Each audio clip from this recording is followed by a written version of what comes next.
दोस्तों, धीरू भाई अंबानी को सबने पागल कहा जब उन्होंने कहा कि उन्हें गुजरात के सूखे रेगिस्तान में जहाँ न रोड है, न पानी और न ही इलेक्ट्रिसिटी, वहाँ उन्हें ऑयल रिफाइनरी लगाना है। और वो भी कोई छोटी मोटी रिफाइनरी नहीं, बल्कि दुनिया की सबसे बड़ी ऑयल रिफाइनरी। एक बार फिर से सुनो, इंडिया की नहीं, दुनिया की सबसे बड़ी ऑयल रिफाइनरी। जिस प्रोजेक्ट को दुनिया के बड़े बड़े फर्म्स इम्पॉसिबल मान रहे थे, आज उसी ऑयल रिफाइनरी के दम पर इंडिया का पेट्रोल, डीजल, LNG, केरोसिन और भी कई इंडस्ट्रीज टिकी हुई है। जब मैंने जामनगर रिफाइनरी के बारे में रिसर्च करना शुरू किया तो मुझे एक चीज समझ नहीं आई, इंडिया में इतनी शानदार चीज है लेकिन कोई इसकी बात क्यों नहीं करता। आज मैं आपको जामनगर रिफाइनरी से जुड़ी हर चीज के बारे में बताऊंगा कि इस रिफाइनरी को बनाया क्यों गया था, इसको बनाना इम्पॉसिबल क्यों माना जा रहा था, इसको बनाने में क्या क्या चैलेंजेस का सामना करना पड़ा, बनने के बाद दुनिया भर से क्या रिएक्शन आया, इसको बनाने में कितना पैसा लगा और आज के दिन इस रिफाइनरी का इंडिया के लिए क्या इंपॉर्टेंस है। तो चलो सबसे पहले देखते हैं कि इन सब की शुरुआत हुई कहां से। आज रिलायंस को लोग टेलीकॉम, रिटेल, एनर्जी और पेट्रोकेमिकल्स के जाइंट के रूप में देखते हैं, लेकिन 1960 से 1970 के दशक तक रिलायंस एक टेक्सटाइल ट्रेडिंग और मैन्युफैक्चरिंग बिजनेस हुआ करता था। धीरू भाई अंबानी पॉलिस्टर फैब्रिक्स और यार्न का बिजनेस करते थे। दोस्तों, मैं धीरू भाई अंबानी को बहुत एडमायर करता हूँ उनकी कमाल की बिजनेस फिलोसफीज की वजह से। उनका कहना था, control the entire value chain. इसका मतलब ये हुआ कि अगर आप फैब्रिक बनाते हो तो पॉलिस्टर यार्न भी खुद ही बनाओ, अगर आप पॉलिस्टर यार्न बनाते हो तो उसके रॉ मटेरियल्स भी खुद ही प्रोड्यूस करो, और अगर रॉ मटेरियल पेट्रोकेमिकल से आता है तो पेट्रोकेमिकल प्लांट्स भी खुद ही बिल्ड कर लो। मतलब बिजनेस का हर एक स्टेज, हर एक लेयर अपने कंट्रोल में लाओ। इस स्ट्रेटेजी को बिजनेस लैंग्वेज में बोलते हैं वर्टिकल इंटीग्रेशन, और बिजनेस में इस तरह पीछे जाते हुए एंटायर वैल्यू चेन को कंट्रोल करने को कहते हैं बैकवर्ड इंटीग्रेशन। रिलायंस ने बिल्कुल यही किया। पहले वो टेक्सटाइल बिजनेस में थे, फिर उन्होंने पॉलिस्टर बिजनेस में कदम रखा, फिर उन्होंने देखा पॉलिस्टर बनता कहां से है, जवाब था पेट्रोकेमिकल्स, तो फिर उन्होंने इस बिजनेस में कदम रख दिया। और फिर एक स्टेज पर धीरू भाई अंबानी को रियलाइज हुआ कि पेट्रोकेमिकल्स का रॉ मटेरियल आता कहां से है, जवाब था क्रूड ऑयल रिफाइनिंग से। और यहीं पर धीरू भाई अंबानी को उनकी लाइफ की सबसे बड़ी अपॉर्चुनिटी दिखाई दी, ऑयल रिफाइनरी। दरअसल 1990s में इंडिया की इकोनॉमी लिबरलाइज हो रही थी, पेट्रोल और डीजल की डिमांड रैपिडली ग्रो कर रही थी। प्रॉब्लम ये थी कि इंडिया के पास सफिशिएंट रिफाइनिंग कैपेसिटी ही नहीं थी। मतलब इंडिया क्रूड ऑयल भी इंपोर्ट करता था और फिर रिफाइंड फ्यूल्स भी इंपोर्ट करता था। और यहीं पर धीरू भाई अंबानी को एक बहुत बड़ा मार्केट गैप दिख गया। उन्होंने सोचा, अगर रिलायंस एक मैसिव रिफाइनरी बिल्ड करे तो company entire value chain control कर सकती है, क्रूड ऑयल से लेके पेट्रोलियम्स तक सब रिलायंस के कंट्रोल में आ सकता है। लेकिन धीरू भाई का प्लान सिंपल रिफाइनरी बनाने का नहीं था। उन्होंने डिसाइड किया, अगर रिफाइनरी बनानी ही है तो क्यों ना दुनिया का सबसे पावरफुल रिफाइनरी बनाया जाए। देखा जाए तो ये सुनने में काफी आसान सी बात लगती है कि आपके पास इनफ पैसा है और आपको दुनिया की सबसे बड़ी रिफाइनरी बनानी है, लेकिन असली चैलेंज तो यहीं से शुरू होता है। धीरू भाई अंबानी के इस डिसीजन ने रिलायंस को ला खड़ा किया गुजरात के एक बंजर रेगिस्तान में, जहाँ ना तो बिजली थी, ना ही दूर दूर तक कोई सड़क और ना ही पीने के लिए साफ पानी। अगर कुछ था तो वो था दूर दूर तक सिर्फ नमक से भरा रेगिस्तान और बंजर जमीन। लेकिन इसी जगह को क्यों चुना गया, आगे देखते हैं। ये जगह है गुजरात का जामनगर, और जिस जगह पर दुनिया की सबसे बड़ी ऑयल रिफाइनरी बनने वाली है उस गांव का नाम था मोती खावड़ी। लेकिन यही लोकेशन क्यों? सबसे पहले तो इसकी लोकेशन देखो। जामनगर गुजरात के कोस्टल एरिया पर पड़ता है, यानी वहां से डायरेक्ट अरेबियन सी का एक्सेस मिल सकता है, ताकि देश विदेश से आने वाली बड़ी बड़ी शिप्स उस जगह पर क्रूड ऑयल इम्पोर्ट कर सके। जिस लोकेशन पर रिफाइनरी बनाई जा रही थी वहाँ जमीन सस्ती मिली, जाहिर सी बात है वहाँ आबादी कम थी और जमीन भी बंजर था। तीसरा कारण था, रिलायंस अपने हिसाब से उस जगह को डेवलप करना चाह रहा था जैसा वो चाहे। तो इस तरह से फाइनल लोकेशन शॉर्टलिस्ट हुई मोती खावड़ी विलेज, जामनगर। इस लोकेशन के जितने एडवांटेजेस थे उससे कई ज्यादा इसके डिसएडवांटेजेस भी थे, क्योंकि इस एरिया में सरकार ने कोई इंफ्रास्ट्रक्चर बिल्ड नहीं किया था, ना ही प्रॉपर रोड्स थी, ना ही इलेक्ट्रिसिटी थी और ना ही पीने लायक साफ पानी। रिलायंस के इंटरनेशनल कंसल्टेंट्स ने धीरू भाई अंबानी को चेतावनी दिया कि यहाँ पर वो अपना प्रोजेक्ट बनाने का ख्याल दिल से निकाल दे, क्योंकि ये एरिया किसी भी तरह से फैक्ट्री सेटअप करने के लायक नहीं था। ये प्रोजेक्ट यहाँ बनाना एक्सट्रीमली डिफिकल्ट होने वाला था। कंस्ट्रक्शंस के लिए लॉजिस्टिक्स का यहाँ पहुँचना, थाउजेंड्स ऑफ वर्कर्स को डेजर्ट में मैनेज करना, इक्विपमेंट ट्रांसपोर्ट करना, ये सब बहुत मुश्किल होने वाला था। लेकिन धीरू भाई अंबानी ने एग्जैक्टली अपोजिट डिसीजन लिया। उन्होंने कहा, अगर रिलायंस अपना रिफाइनरी बनाएगा तो यहीं बनाएगा, जामनगर में, क्योंकि यहाँ पर जो उन्होंने देखा वो कोई और नहीं देख पा रहा था, जो था चीप लैंड और कोस्टल एक्सेस, जहाँ giant crude oil tankers directly आ सकते थे। और सबसे इम्पोर्टेंट बात, यहाँ फ्यूचर एक्सपेंशन के लिए अनलिमिटेड स्पेस था। ये एक कॉन्ट्रेरियन डिसीजन था, मतलब ऐसा डिसीजन जो बाकी लोग गलत समझ रहे थे। लेकिन हिस्ट्री में कई बार सबसे बड़े बिजनेस मोड्स उन्हीं डिसीजन से बनते हैं जो शुरुआत में सबको गलत लगते हैं। ये सब हो ही रहा था तब तक रिलायंस ने एक और बड़ा अनाउंसमेंट कर दिया कि वो अब नॉर्मल रिफाइनरी नहीं बनाएंगे, बल्कि वो अब ग्लोबल स्केल रिफाइनरी बनाएंगे, यानी दुनिया का सबसे बड़ा क्रूड ऑयल रिफाइनरी। और यहीं से सबसे बड़ा चैलेंज शुरू हुआ इस मेगा प्रोजेक्ट को एक्चुअली बिल्ड करने का।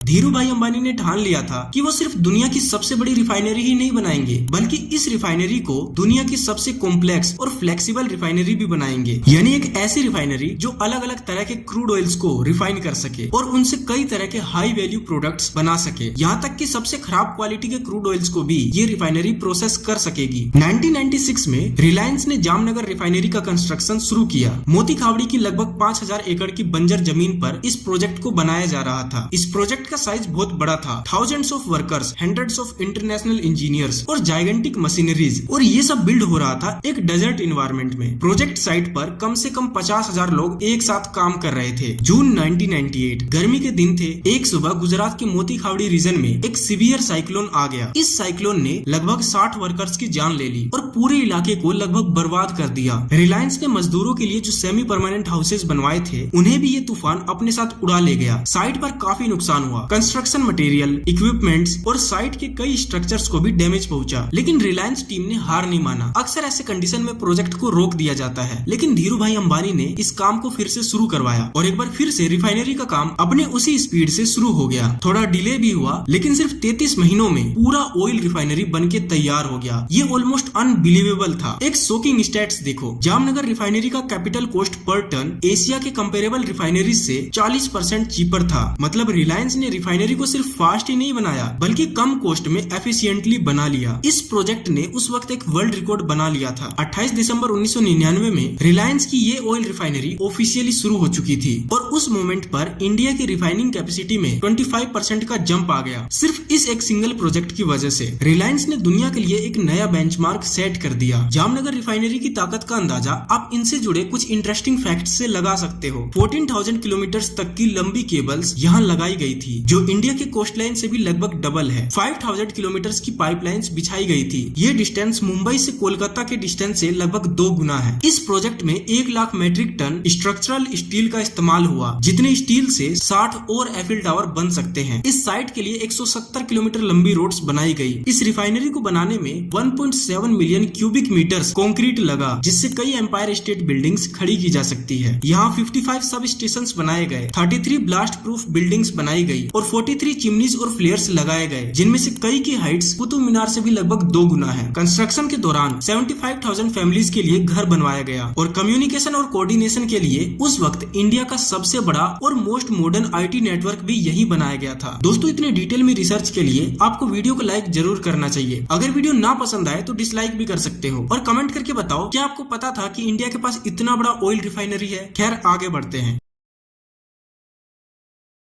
इस रिफाइनरी के बनने से पहले इंडिया एक फ्यूल डेफिसिट नेशन की तरह देखा जाता था, लेकिन इस प्रोजेक्ट के बाद रिलायंस अकेले इंडिया का 25% ऑयल रिफाइनरी कंट्रोल करने लगा था। जब जामनगर रिफाइनरी स्टार्ट हुई तो उसका कैपेसिटी था रफली 5,60,000 बैरल्स पर डे। ये प्रोजेक्ट इतना बड़ा था कि इससे इंडिया का फ्यूल डेफिसिट ऑलमोस्ट इंस्टेंटली खत्म हो गया। पहले इंडिया रिफाइंड फ्यूल्स भी इंपोर्ट करता था, लेकिन अब सिचुएशन रिवर्स होने लगी थी। इंडिया ग्रेजुअली पेट्रोलियम प्रोडक्ट्स को एक्सपोर्ट करने लगा यूरोप, यूनाइटेड स्टेट्स और एशिया में। रिलायंस की जामनगर रिफाइनरी ग्लोबल मार्केट्स को फ्यूल सप्लाई करने लगी। इस रिफाइनरी ने सिर्फ रिलायंस को ट्रांसफॉर्म नहीं किया, बल्कि इसने इंडिया की एनर्जी इकोनॉमी को भी ट्रांसफॉर्म कर दिया। रिफाइनिंग और पेट्रोकेमिकल्स रिलायंस के कोर प्रॉफिट इंजन बन गए और इसी कैश फ्लो के कारण मुकेश अंबानी आज भी किसी बिजनेस में घुसने से पहले पैसों के बारे में नहीं सोचते, जैसे रिटेल एक्सपेंशन, जियो टेलीकॉम रिवोल्यूशन, डिज्नी हॉटस्टार को एक्वायर करना हो या न्यू एनर्जी इन्वेस्टमेंट्स। इसलिए रिलायंस अब बड़े रिस्क ले पाता है। लेकिन रिलायंस का एम्बिशन यहाँ खत्म नहीं हुआ। धीरूभाई अंबानी का एक और बड़ा ड्रीम था, अगर एक रिफाइनरी सक्सेसफुल हो चुकी है तो 2 क्यों नहीं हो सकते। और धीरूभाई अंबानी की इसी सोच की वजह से रिलायंस ने एक और जाइगेंटिक बैट लिया।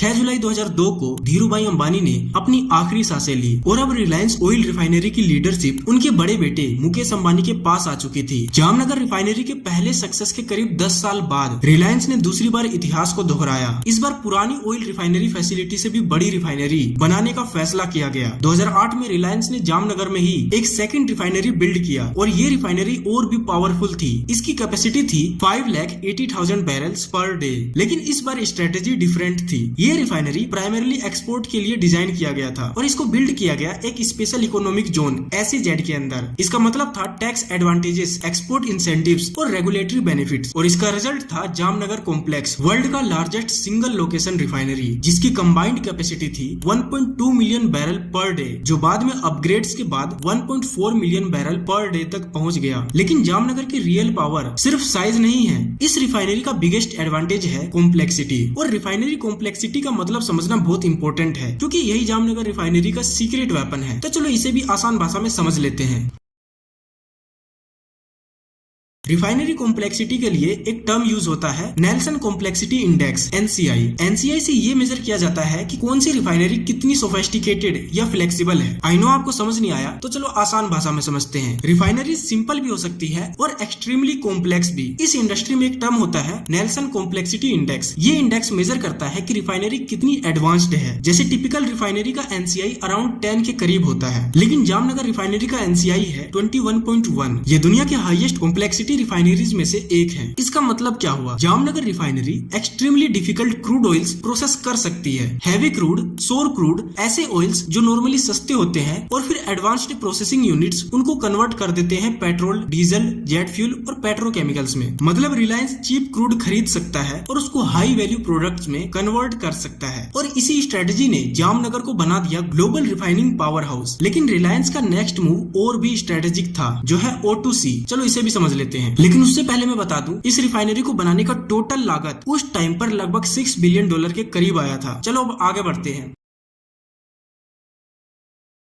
आजकल एनर्जी इंडस्ट्री में एक बड़ा ट्रेंड चल रहा है इलेक्ट्रिक व्हीकल का। फ्यूचर में पेट्रोल और डीजल की डिमांड स्लो हो सकती है। रिलायंस ने ये ट्रेंड बहुत जल्दी समझ लिया था, इसीलिए कंपनी ने पहले से ही एक्शन लेना शुरू कर दिया है। ऑयल टू केमिकल्स हब, मतलब क्रूड ऑयल का बिगर पोर्शन फ्यूल में नहीं बल्कि केमिकल्स में कन्वर्ट होगा, और वो केमिकल्स है ओलेफिन, एरोमेटिक्स और एडवांस्ड पेट्रोकेमिकल मटेरियल्स। इसका टारगेट है क्रूड ऑयल का 70% केमिकल्स में कन्वर्ट करना। ये स्ट्रेटेजी जामनगर को फ्यूचर प्रूफ बनाती है, क्योंकि केमिकल्स की डिमांड एनर्जी ट्रांजिशन में भी ग्रो करती है। और इसी इंटीग्रेशन ने रिलायंस को एक पावरफुल एडवांटेज दिया। आज जामनगर रिफाइनरी रिलायंस का सिंगल सबसे बड़ा एसेट है, और सिर्फ इसी एक रिफाइनरी के दम पर आज इंडिया का लगभग 25 to 30% क्रूड ऑयल रिफाइनिंग होता है। जामनगर कॉम्प्लेक्स की टोटल कैपेसिटी लगभग 68.2 MMTPA है। MMTPA होता है million metric tonne per annum. India की टोटल रिफाइनिंग कैपेसिटी 256.8 MMTPA है, जिसका मतलब है कि जामनगर अकेले करीब 26.5% कंट्रीब्यूट करता है। तो अगर आपने आज के इस केस स्टडी से कुछ नया सीखा तो इस वीडियो को लाइक जरूर करना, ताकि इसी तरह की वीडियोस आप अपने फीड में देख पाओ। इसके लिए चैनल को सब्सक्राइब भी जरूर करना। अब इस वीडियो पर क्लिक करके देखो MSC दुनिया का सबसे बड़ा शिपिंग कंपनी कैसे बना, और YouTube को खुश करने के लिए सब्सक्राइब के बाद बेल आइकन भी जरूर दबाना।